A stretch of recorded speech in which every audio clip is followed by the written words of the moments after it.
പ്രിയപ്പെട്ടവരെ, നമ്മുടെ കേരളം ലോകത്തിന് ഒരു മാതൃകയാണ് എന്ന് നമ്മൾ പറയാറുണ്ട്. അല്പം അഹങ്കാരത്തോടു കൂടിയാണ് നമ്മളത് പറയുന്നത്. കേരളം എന്ന് കേട്ടാൽ അഭിമാനം മനസ്സിലുണ്ടായാൽ പോരാ, ചോര തിളയ്ക്കണം കരമ്പുകളിൽ എന്നാണ് കവി പറഞ്ഞിരിക്കുന്നത്.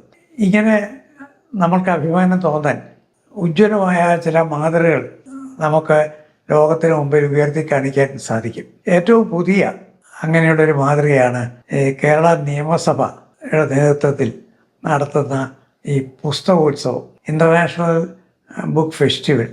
ഇങ്ങനെയൊരു പുസ്തകമേള, പുസ്തകോത്സവം വേറെ ഏതെങ്കിലും ഒരു നിയമസഭയുടെ നേതൃത്വത്തിൽ ഇന്ത്യയിൽ എവിടെയൊക്കെ നടക്കുന്നുണ്ടോ എന്ന് സംശയമാണ്. ലോകത്തിൽ തന്നെ പല പ്രശസ്തമായ പുസ്തകമേളകളിൽ ഞാൻ പങ്കെടുത്തിട്ടുണ്ട്. നിയമസഭകളുടെ നേതൃത്വത്തിൽ നടക്കുന്ന ഒരു പുസ്തകമേളയും ഞാൻ ഒരിടത്തും കണ്ടിട്ടില്ല.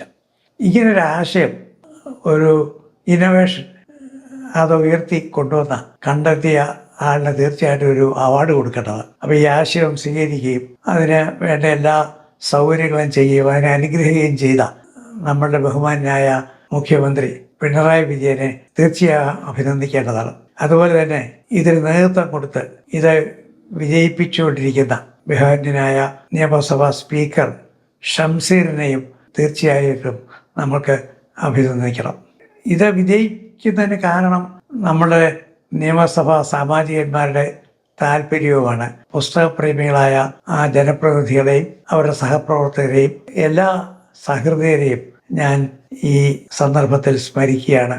ഒരു പുസ്തക പ്രേമി, ഒരു എഴുത്തുകാരൻ എന്നുള്ള നിലയിൽ അവർക്കെല്ലാം ഞാൻ ആശംസകൾ നേരുന്നു.